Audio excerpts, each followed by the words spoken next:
அனைவருக்கும் வணக்கம். தை மாத ராசி பலன்கள் 2024. இப்போ இந்த தை மாதம் நம்மளுடைய ராசிக்கு எப்படி இருக்கு? சாதகமா இருக்கா? பாதகமா இருக்கா? எதன் வகையில நம்மளுக்கு சிறப்பு? எதன் வகையில நம்ம கவனமா இருக்கணும்? அப்படிங்கிற ஒரு டீடைலான ப்ரெடிக்ஷனை இந்த வீடியோ பதிவுல தெளிவாகவும் விரிவாகவும் பார்க்கலாம். வீடியோ ஸ்டார்ட் பண்றதுக்கு முன்னாடி நீங்க நம்ம சேனலை சப்ஸ்கிரைப் பண்ணாம இருந்தீங்கன்னா மறக்காம சப்ஸ்கிரைப் பண்ணிக்கோங்க. அப்படியே பக்கத்தில் இருக்க பெல் சிம்பிளை கிளிக் பண்ணிக்கோங்க. அப்பதான் நாங்க போடுற இது போல பயனுள்ள பதிவுகள் உங்களுக்கு உடனுக்குடனே நோட்டிபிகேஷனாக கிடைக்கும். மேலும் இதோட ஒரு சின்ன இன்ஃபர்மேஷன், ஆஸ்ட்ராலஜி சர்வீஸோட சேர்த்து மேட்ரிமோனியல் சர்வீஸும் லான்ச் பண்ணியிருக்கோம். ராஜம் மேட்ரிமோனி அப்படின்னு சொல்லிட்டு வெப்சைட் அண்ட் ஆப் ரெண்டுமே லான்ச் பண்ணியிருக்கோம். உங்களுடைய ஃபேமிலியில யாருக்காச்சும் வரன் தேடிக்கிட்டு இருக்கீங்க, அப்படி இல்லைன்னா உங்களுக்கே வரன் தேடிக்கிட்டு இருக்கீங்கன்னாக்கா நம்முடைய வெப்சைட் அப்படி இல்லைன்னா ஆப்ல ரெஜிஸ்டர் பண்ணி பயன்பெறுங்க. நிறைய ஃபியூச்சர்ஸ் அதில் ஆட் பண்ணியிருக்கோம். ஸோ உங்களுக்கு யூஸ் பண்றதுக்கு ரொம்ப கம்ஃபர்டபுளா இருக்கும். வெப்சைட் மற்றும் ஆப்க்கான லிங்க் டிஸ்கிரிப்ஷன்ல கொடுத்துருக்கோம். மறக்காம செக் பண்ணி பாருங்க. இது போல நிறைய சர்வீஸை ஃபியூச்சர்ல ஆட் பண்றதா இருக்கும். நீங்களும் பயன்படுத்தி பயன்பெறுங்க. வாழ்த்துக்கள். இப்போது இந்த தை மாத ராசி பலன்களை தெளிவாக பார்க்கலாம். 7வது ராசி துலாம். துலாமை பொறுத்தளவுல உங்களுடைய ராசி அதிபதி 2ஆம் இடத்துல, புதன் செவ்வாய் கன்ஜெக்ஷன் உங்களுடைய ராசிக்கு 3ஆம் இடத்துல, 4ஆம் இடத்துல சூரியன், 5ஆம் இடத்துல சனி, 6ஆம் இடத்துல ராகு, 7ஆம் இடத்துல குரு அண்ட் ஃபைனலா 12ஆம் இடத்துல கேது. மேலும் இந்த மாதத்துடைய செகண்ட் பார்ட் ஆஃப் வீக்ல சுக்கிரன் உங்களுடைய ராசிக்கு 2ஆம் இடத்துல இருந்து 3ஆம் இடத்துக்கு டிரான்சிட் ஆகி செவ்வாய் புதனோட போய் கன்ஜெக்ஷன் ஆயிடும். சோ அதனை தொடர்ந்து மாதத்துடைய செகண்ட் பார்ட் ஆஃப் மந்த்ல கரெக்டா 17ஆம் தேதி புதன் உங்களுடைய ராசிக்கு 3ஆம் இடத்துல இருந்து 4ஆம் இடத்துக்கு டிரான்சிட் ஆகி சூரியனோட போய் கன்ஜெக்ஷன் ஆகுது. அதனை தொடர்ந்து 22ஆம் தேதி செவ்வாய் உங்களுடைய ராசிக்கு 3ஆம் இடத்துல இருந்து 4ஆம் இடத்துக்கு டிரான்சிட் ஆகி சூரியன் புதன் இந்த கிரகங்களோட போய் கன்ஜெக்ஷன் ஆகுது. அண்ட் ஃபைனலா 28ஆம் தேதி சுக்கிரன் ஒரு இடப்பெயர்ச்சி பண்றாரு. உங்களுடைய ராசி அதிபதி உங்களுடைய ராசிக்கு 4ஆம் இடத்துக்கு அப்படியே டிரான்சிட் ஆயிடுறாரு. சோ இதுதான் இந்த தை மாதத்துக்கான கிரக நிலைகள். இப்போது இந்த தை மாத ராசி பலன்களை ரொம்ப தெளிவா பார்க்கலாம். முதலாவது அந்த மாதத்துடைய ஃபர்ஸ்ட் பார்ட்டை நம்ம எடுத்து அனலைஸ் பண்ணும்போது உங்களுடைய ராசி அதிபதி 2ஆம் இடத்துல, பொதுவா ராசி அதிபதி 2க்கு வருது சிறப்பு தான். பட் ஆனா சனி பார்வையில் இருக்காரு. ஆகவே ஃபேமிலி ரீதியா பார்க்கும்போது, குடும்ப வாழ்க்கை ரீதியா பார்க்கும்போது இந்த நேரத்துல ஒரு சுப விசேஷங்கள் சார்ந்த பேச்சுவார்த்தைகள், குடும்பத்துல ஒரு மகிழ்ச்சிகரமான சூழ்நிலைகள், குடும்பத்துக்கு தேவையான பொருட்களை வாங்குறது, குடும்பத்துல நிறைய விஷயங்களை சேஞ்சஸ் பண்றது, குடும்பம் சார்ந்து சிந்திக்கிறது, குடும்பத்துல இருந்து வந்த பொருளாதார பிரச்சனை எல்லாம் இப்போ இந்த மாதத்துடைய ஃபர்ஸ்ட் பார்ட் ஆஃப் வீக்ல கொஞ்சம் அப்படியே குறையிறது, குடும்ப வாழ்க்கையில ஒரு மகிழ்ச்சிகரமான சூழ்நிலைகளை அனுபவிக்கிறது, வீட்டுக்கு நிறைய ரிலேஷன்ஸ் வருது, நிறைய ரிலேஷன்ஸ் கூட நிறைய டைம் ஸ்பெண்ட் பண்றது. சோ அதுக்கெல்லாம் ஒரு ஃபேவரான ஒரு மாதம். ஃபர்ஸ்ட் பார்ட் ஓகே, ஃபேமிலிக்கு ரொம்ப ஒரு சிறப்பான ஒரு பலன்களை செய்யுது. பட் ஆனா சனி பார்வை 2ஆம் இடத்து மேல இருக்கு. ஆகவே குடும்பம் சார்ந்த வகையில ஏதோ ஒரு வகையான கவலை, குழப்பம், உறுத்தல் இதெல்லாம் அப்படியே மேலோட்டமா இருந்துகிட்டே இருக்கு. அது அப்படியே தொடர்ற மாதிரி இருக்கு. பட் இருந்தாலும் இந்த மாதத்துல ஓகே, சூப்பரா இருக்கு. குடும்ப வாழ்க்கையில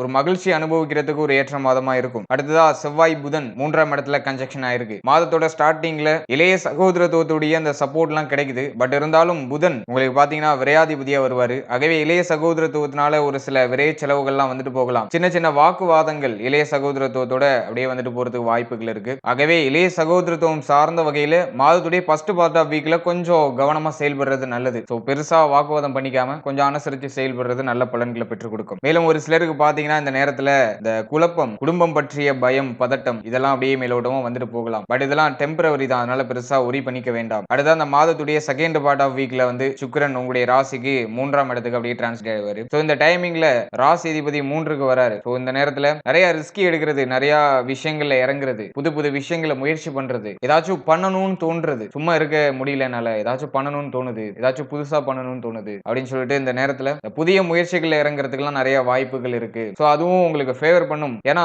உங்களுடைய யோகாதிபதி சனி 4-5க்குரியவன் 5ல ஆட்சியா இருக்காரு. ஆகவே நீங்க எடுக்கிற முயற்சிகள் எல்லாம் வெற்றி கிடைக்கும். இப்போ வந்துட்டு ஒரு குட் டைம், நீங்க வந்துட்டு ரன் ஆகுறதுக்கு ஒரு சரியான நேரம். பட் ஆனா அந்த மாதத்தோட ஸ்டார்டிங்ல பாத்தீங்கன்னா நிறைய குழப்பம் வரும், நிறைய விஷயங்கள்ல தடை தாமதம் தென்படுற மாதிரி இருக்கும். பட் ஆனா அது மாதத்துடைய செகண்ட் ஹாஃப்ல ஆட்டோமேட்டிக்கா நிவர்த்தி ஆயிடும். அடுத்ததா சூரியன் 4ஆம் இடத்துல, சூரியனை பொறுத்தளவுல உங்களுக்கு லாபாதிபதி பிளஸ் அவர் வந்து பாதகமான பலனையும் செய்வார் உங்களுக்கு. சோ இது வந்து துலாத்துக்கு சூரியன் வந்துட்டு கொஞ்சம் பாதகமான பலன்களை செய்யும். லாபாதிபதியாவே இருந்தாலும் பாதகமான பலன்களை செய்யும். சூரியன் 4க்கு வராரு. மன உளைச்சல், அலைச்சல் அதிகமா இருக்கிறது, நிறைய பயணங்களை மேற்கொள்றது. சோ இந்த புதன் செவ்வாய் கன்ஜெக்ஷனும் பாத்தீங்கன்னா 3ஆம் இடத்துல திடீர் பயணங்கள், திடீர் மாற்றங்கள், இந்த வெளிநாடு பயணம் எல்லாம் மேற்கொள்ளணும்னு நினைக்கிறவங்க எல்லாம் இந்த நேரத்துல செயல்படுத்தலாம். சோ அதுக்கு ஒரு ஃபேவரான ஒரு காலகட்டம். ஏன்னா 12ஆம் அதிபதி புதன் அவர் வந்து இப்போ உங்களுக்கு 3ஆம் இடத்துல இருக்காரு. சோ இது பயணத்தை ஏற்படுத்தும். பட் ஆனா இது வந்துட்டு எப்படின்னா தற்காலிக பயணமா இருக்கும், குறுகிய தூர பயணமா இருக்கும். சோ அதுக்கு வாய்ப்புகள் இருக்கு. பயணத்தால லாபங்கள் இந்த மாதத்துல உங்களுக்கு காத்துக்கிட்டு இருக்கு. அதே போல இந்த சூரியன் 4ஆம் இடத்துல இருக்கிறது கொஞ்சம் மன உளைச்சல், எந்த பிரச்சனையும் இல்ல. பட் இருந்தாலும் ஏதோ ஒரு வருத்தம், கவலை, ஏதோ கொஞ்சம் எரிச்சலா போகுது, ரொம்ப கோபமா போகுது, என்னால ஃப்ரீயா இருக்க முடியல அப்படிங்கிற மாதிரியான மனநிலை ஒரு சிலருக்கு அப்படியே தென்பட்டு நீங்கிறதுக்கு வாய்ப்புகள் இருக்கு. ஆகவே மனதை அமைதியா வச்சுக்கோங்க, பிடிச்ச விஷயங்களை பண்ணுங்க, எதுலையுமே பெருசா யோசிக்காதீங்க. எந்த விஷயத்துக்காகவும் ரொம்ப நீங்க ஒரி பண்ணிக்கிட்டு ரொம்ப ரொம்ப யோசிச்சுட்டுலாம் இருக்காதீங்க. சோ அது ஃபைனலா அது உங்களுக்கு வந்து ஃபேவரா தான் இருக்கும். அதனால ரொம்ப ஒரி பண்ணிக்க வேண்டாம். அப்புறம் மாதத்துடைய செகண்ட் ஹாஃப்ல கரெக்ட்டா 17ஆம் தேதி பாத்தீங்கன்னா புதன் 4ஆம் இடத்துக்கு டிரான்சிட் ஆயிடுவாரு. 4ஆம் இடத்துக்கு டிரான்சிட் ஆகி அப்படியே போயிட்டு சூரியனோட இணையறாரு. சோ இது எப்படி இருக்கு அப்படின்னு பார்க்கும்போது புதன் 4ஆம் இடத்துக்கு போறது பொதுவா சிறப்பு தான். உங்களுக்கு வந்து 9ஆம் அதிபதி புதன். அவர் வந்து 4ஆம் இடத்துல இருக்கிறது யோகமான பலன்களை செய்வாரு. படனா சூரியனோட இணைந்து இருக்காரு. சோ இது கொஞ்சம் பாதகமான பலனை ஏற்படுத்துறதுக்கு வாய்ப்புகள் இருக்கு. பட் இருந்தாலும் 4ஆம் இடத்துல சூரியன் புதன் இணைகிறது இந்த புதனாதித்ய யோகத்தை ஏற்படுத்தும். ஆகவே மாணவ மாணவிகளுக்கு ஒரு குட் டைம். இந்த டயத்துல இந்த படிப்புல நல்ல ஒரு இம்ப்ரூவ்மெண்ட் இருக்கும். படிப்பு சார்ந்த வகையில பயத்தோட இந்த படிக்கிறது விருப்பமே இல்லைனாலும் இப்ப படிக்கணுங்கிற ஒரு கட்டாயத்துல மாணவ மாணவிகள் படிப்பாங்க. சோ படித்து படிப்புல ஒரு நல்ல மார்க் எடுக்கிறதுக்கு ஒரு ஃபேவரான டைமிங். படிப்பு மேல கவனம் அதிகமா போகும். ஹார்ட் ஒர்க் பண்றதுக்கு ஒரு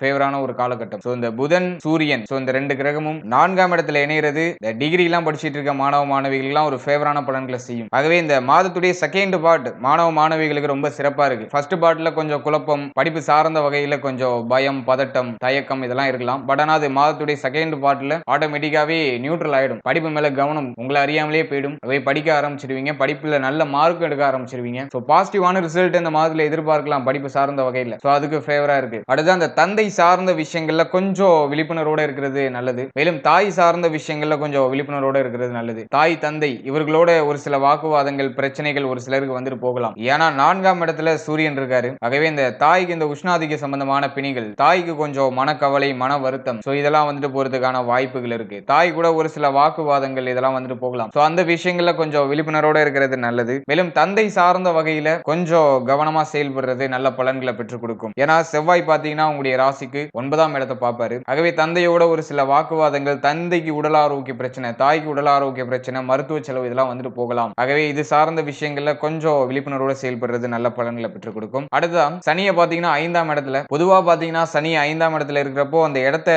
அப்படியே கொஞ்சம் குழப்பமா மெதுவா எல்லாத்தையும் ஸ்லோ பண்ணுவாரு. ஏன்னா மந்தக்காரகன் சனி எல்லா விஷயத்தையும் ஸ்லோ பண்ணுவாரு. பட் ஆனா அது துலாமுக்கு விதிவிலக்கு கிடையாது. ஏன்னா துலாமுக்கு வந்து சனி யோகரா வருவாரு. 4ஆம் அதிபதி பிளஸ் 5ஆம் அதிபதி 5லயே உங்களுக்கு ஆட்சியா இருக்காரு. சோ இது வந்துட்டு ஒரு வகையில யோகம். இந்த நேரத்துல நீங்க நிறைய விஷயங்கள்ல முயற்சி பண்ணலாம். சோ முயற்சிக்கான ஒரு காலகட்டம். சோ துலாத்தை பொறுத்த அளவுல 5ல சனி இருக்கிறது யோகமான பலன்களை தான் செய்யும். பட் ஆனா இந்த குழந்தை பாகியம் சார்ந்த வகையில சின்ன சின்ன தடை தாமதங்கள் தென்படலாம். பட் இருந்தாலும் எண்ட் ஆஃப் த ரிசல்ட் உங்களுக்கு ஃபேவரா தான் இருக்கும். மேலும் இந்த பிள்ளைகளால ஒரு சில மன வருத்தங்கள், மனக்கவலைகள் மேலோட்டமா தெரியற மாதிரி இருக்கும். பட் ஆனா அது உங்களுக்கு பெருசா பாதிக்காது. பிள்ளைகளால இப்ப ஒரு மகிழ்ச்சி, ஆனந்தம் இதெல்லாம் எண்ட் ஆஃப் த பார்ட்ல உங்களுக்கு கிடைச்சிரும். இந்த தை மாதத்தை பொறுத்த அளவுல துலாமுக்கு முயற்சி எடுத்தால் அதுல நல்ல ஒரு வெற்றி, நல்ல ஒரு மாற்றம் இதெல்லாம் டெஃபினட்டா ஏற்படும். மேலும் இந்த பூர்வீக சொத்துல இருந்து வந்த வில்லங்கம், பிரச்சனை இதெல்லாம் ஓவராலா முடிவுக்கு வரும். இந்த பூர்வீக சொத்தை அனுபவிக்கிறதுக்கான ஒரு ஏற்ற ஒரு காலம் இந்த காலகட்டமா இருக்கும். ஓவராலா 5ல சனி இருக்கிறதுனால குழந்தை பாக்கியத்துல ஃபேவர் பண்ணுது. பிள்ளைகளால ஆனந்தம், மகிழ்ச்சி, பிள்ளைகளுக்கு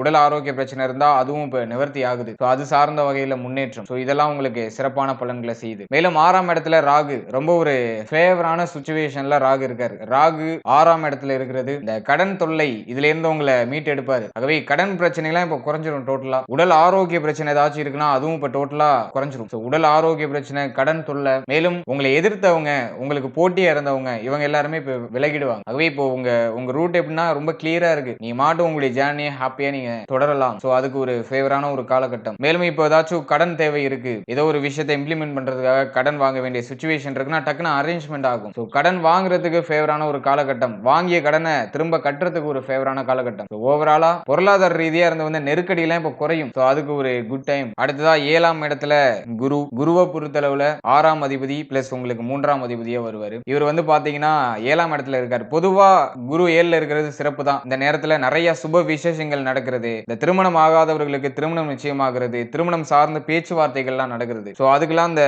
குரு பலம் அப்படிங்கிறது வேணும். பட் ஆனா உங்க துலாம பொறுத்தளவுல 3ஆம் அதிபதி பிளஸ் 6ஆம் அதிபதி இவர் வந்து பாத்தீங்கன்னா 7ஆம் இடத்துல இருக்காரு. ஆகவே ஏதோ ஒரு குழப்பத்தோட போற மாதிரி இருக்கும். பட் ஆனா எண்ட் ஆஃப் த ரிசல்ட்ல ஃபேவரான பலன்கள் கிடைக்கும். ஏதோ உங்களை சுத்த விட்டு அதுல பலன்களை கொடுக்கும். ஆகவே இந்த நேரத்துல இந்த திருமண முயற்சி எல்லாம் மேற்கொள்ளலாம். பட் ஆனா கொஞ்சம் அலைச்சல் அதிகமா இருக்கும். கொஞ்சம் ஏதோ சுத்தி வர மாதிரி இருக்கும். பட் ஆனா எண்ட் ஆஃப் த ரிசல்ட் உங்களுக்கு ஃபேவரா இருக்கும். அதே போல திருமணம் ஆனவர்களா இருக்கீங்கன்னாக்கா இந்த வாழ்க்கை துணையோட கொஞ்சம் விட்டு கொடுத்து அனுசரிச்சு போறது நல்லது. வாழ்க்கை துணையோட கொஞ்சம் கருத்து வேறுபாடு, கொஞ்சம் வாக்குவாதங்கள் இதெல்லாம் வந்துட்டு போகலாம். வாழ்க்கை துணையோட மனநிலையில ஒரு சில எதிரடையான ஒரு சில மாற்றங்கள் ஏற்பட்டு நீங்களாம். இந்த நேரத்தை பொறுத்தளவுல வாழ்க்கை துணை சார்ந்த வகையில பெருசா நிம்மதி இல்ல.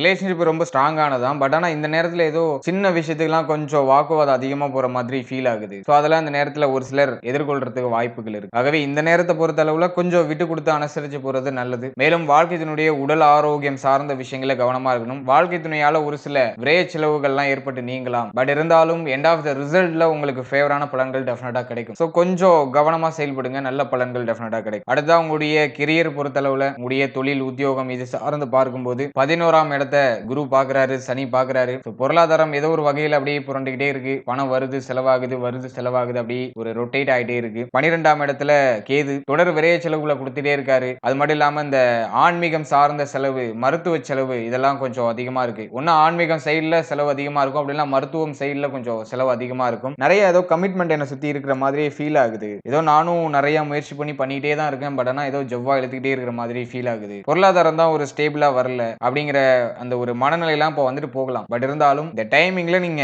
ஓடிக்கிட்டே இருக்கிறதுக்கான ஒரு காலம். ஆகவே நீங்க முயற்சி எடுங்க, நிறைய லேர்ன் பண்ணுங்க, நிறைய ஏர்ன் பண்ணுங்க. சோ அதுக்கெல்லாம் ஒரு ஃபேவரான ஒரு காலகட்டம். சனி பார்வை 11ஆம் இடத்துல இருக்கிறதுனால எவ்வளவு சம்பாதிச்சாலும் அதுல ஒரு திருப்தி இருக்காது. என்னால சேமிக்க முடியல அப்படிங்கிற மாதிரியான ஒரு மனநிலை இருக்கலாம். சோ இந்த தை மாதத்தை பொறுத்தளவுல உங்களுடைய 11ஆம் அதிபதி அவர் வந்து 4ஆம் இடத்துல இருக்காரு. ஆகவே பொருளாதாரம் சார்ந்த வகையில கொஞ்சம் மன உளைச்சல், கொஞ்சம் மனப்பதட்டம் இதெல்லாம் வந்துட்டு போகலாம். சோ இதெல்லாம் நீங்க கொஞ்சம் சரிவர பராமரிக்கணும். இந்த கொடுத்தல் வாங்கல் விஷயங்கள்ல கொஞ்சம் கவனமா செயல்படுறது நல்ல பலன்களை பெற்றுக் கொடுக்கும். அதே போல தொழில், உத்தியோகம் பெரிய அளவுல இந்த லாகம் இல்ல, அழகா போயிட்டு இருக்கு. இப்போ நீங்க என்ன பண்றீங்களோ அதை அப்படியே செயல்படுத்திட்டே இருங்க. மேலும் புதுசா ஏதாச்சும் தொழில் ஸ்டார்ட் பண்ணலாமா, அப்படி இல்லைனாக்கா உத்தியோகம் ஏதாச்சும் புதுசா ட்ரை பண்ணலாமா, ஏதாச்சும் நான் சேஞ்ச் பண்ணணும்னு நினைக்கிறேன் அப்படின்னு நீங்க நினைக்கிறீங்கன்னா சோ அதுக்கு ஒரு சாதகமான ஒரு காலகட்டம் தான். சேஞ்சஸ் பண்ணலாம். ஏன்னா சனி உங்களுக்கு ஃபேவரா இருக்காரு 5ஆம் இடத்துல, 6ஆம் இடத்துல ராகு. ஆகவே இப்ப நீங்க முயற்சி பண்ணலாம். பெருசா உங்களுக்கு தடை தாமதம் ஏற்படாது. முயற்சி பண்ணீங்கன்னா அதுல டெஃபினட்டா வெற்றி கிடைக்கும். நீங்க எதுல ரொம்ப கவனமா இருக்கணும்னா உங்களுக்கு வந்துட்டு பழக்கமே இல்லாத ஒரு விஷயத்துல போய் இறங்குறதுல கொஞ்சம் கவனமா இருக்கணும். சோ அதெல்லாம் பத்தி தெரிஞ்சுக்கிட்டு நல்லா ஆராய்ச்சி பண்ணிட்டு அதுக்கப்புறம் அந்த விஷயத்தை எக்ஸிக்யூட் பண்றது நல்லது. மற்றபடி